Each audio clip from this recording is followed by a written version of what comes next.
Fortnite's storyline is back. The gods of Olympus are waging war on the island, and it's here you'll find prophecies, an upcoming apocalypse, and the return of a character we all thought was gone. This is everything you need to know, which started all the way back on March 2nd. The ground started shaking, and out of nowhere, the flaming hand of a titan was revealed. It broke free from underneath the surface, covered in chains, and presented us with Pandora's box. This ancient Greek item was a gift from the gods, except it was more of a curse, unleashing all of the world's evil. Knowing this, we still decided to smash the chains and broke the box apart.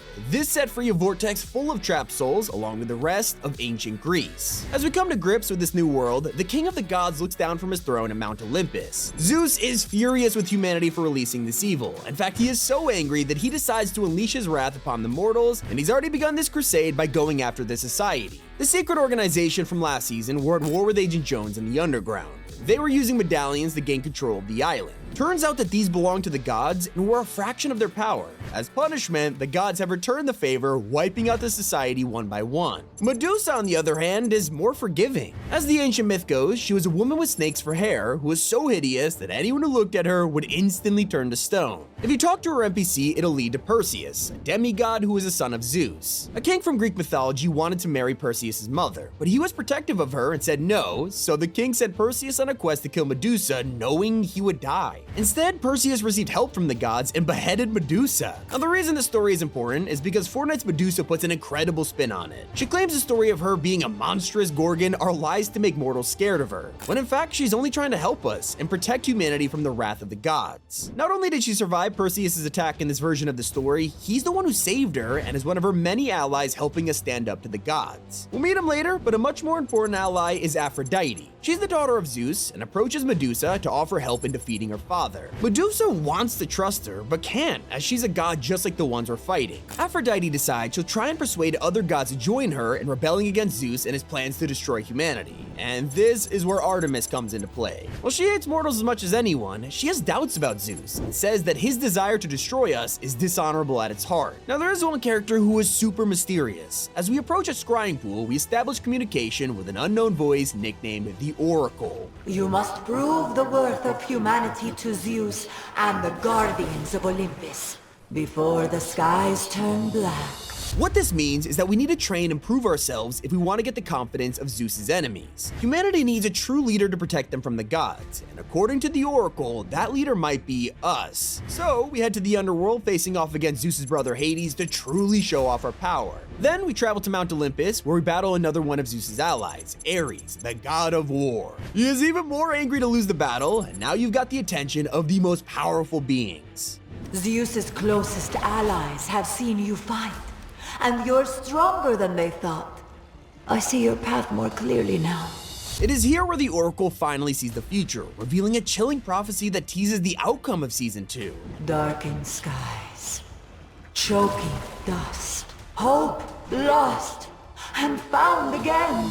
While choking dust and dark skies could refer to an upcoming apocalypse, it also could be foreshadowing a volcano, and this ties to a long-lost character who we thought was dead. In one of the biggest wildcards of the story, this battle between myths and mortals will make its way for Midas. He was the founder of a secret crime syndicate known as Shadow during Chapter 2, Season 2, and was one of the greediest people out there. Doing anything for extra money, he began searching for the treasures of an ancient king, except this greed became his downfall. He didn't just unearth wealth, the king skeleton transferred a curse onto him. The curse of the golden touch. Now, anything Midas touched would instantly turn to solid gold, a perfect punishment for someone so materialistic. Except this was all based on ancient Greek myth, the story of the real King Midas. In the original, he was so obsessed with wealth that he begged the gods to let him turn anything to gold. They granted him the Midas touch, and he slowly realized this wasn't a blessing, it was a curse. He touched flowers and they lost their smell, food was impossible to eat, and then the worst punishment of all. His daughter enters the room, hugging him and turning into a golden statue.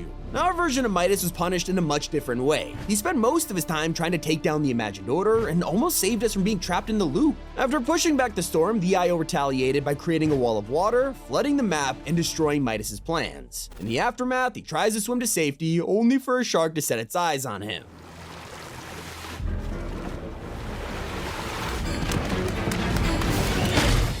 At the time, the creator of the story claimed he was in the loop and this was just a snapshot, which sounded fine, but it left Midas' story unfinished. We had no idea what actually happened to him or where this would go. For the next couple of years, we will get countless hints and teasers from Midas' old gang, but nothing ever came from it. Sometimes they would even act like he had a scheme that was about to be enacted. Fortnite has now confirmed the shark bite was canon and hugely important to Midas' new story. After being eaten, his soul was taken down to the underworld where he was judged by Hades.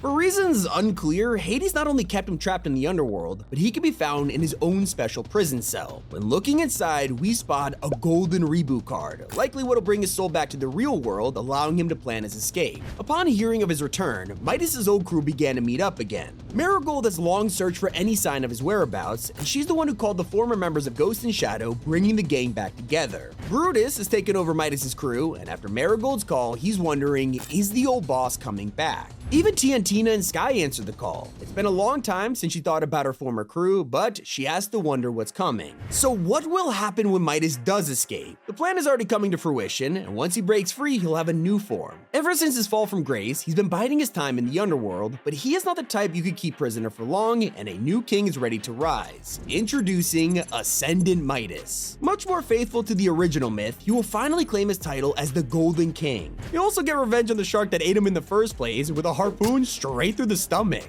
One of the strangest parts about his return involves Kato Thorn from last chapter. This blood-hungry vampire was also a part-time collector, gathering artifacts using a time machine. Last year, while Midas was still missing, we learned that one of these artifacts was his severed hand. We assumed it was just an Easter egg, but with the reveal of Ascendant Midas, he now has a prosthetic arm connecting all of the dots. So what about his daughter Jules? Well, she's also back on the island, hoping to see what opportunities arrive with the godly newcomers. She was never part of Midas' old crew, instead working for the other team. But now she's hearing rumors of his return, so will she help? Only time will tell, but a quest belonging to the storyteller has been puzzling a lot of fans this season, as it claims Midas has turned Jules to gold and found a way to revive her. But this actually isn't the case. As we know, this was the original Greek myth, and Ascendant Midas states, "In these myths they tell me, they never quite get the details right, just like Medusa." This is Fortnite's way of keeping the real-life mythology in the storyline, but also changing it to match the characters we know and love. In this version, Jules was never turned to gold. In fact, she's about to help Midas control his touch. Thanks to her engineering abilities, she's working on gauntlets that'll let him use his power at will.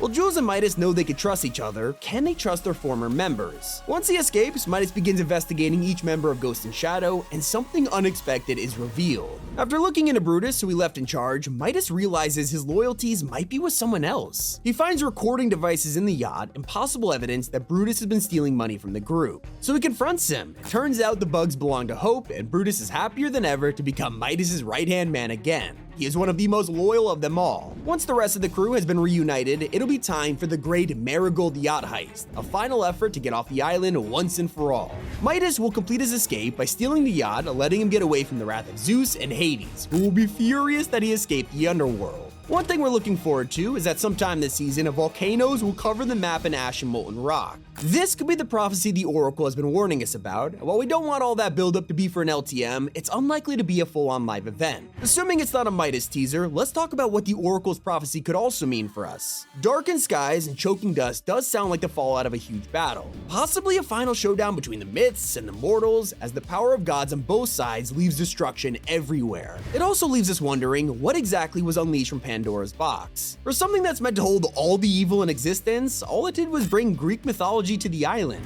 Do you think this prophecy could be talking about the evil finally showing itself? Maybe we'll have to hold fire in our war with Zeus to face this enemy together. This is the start of a fresh storyline for Chapter 5. If you find any clues or secrets, make sure to comment them down below. There's a lot we have to figure out. It's been Tommy, keep it here on Top 5 Gaming.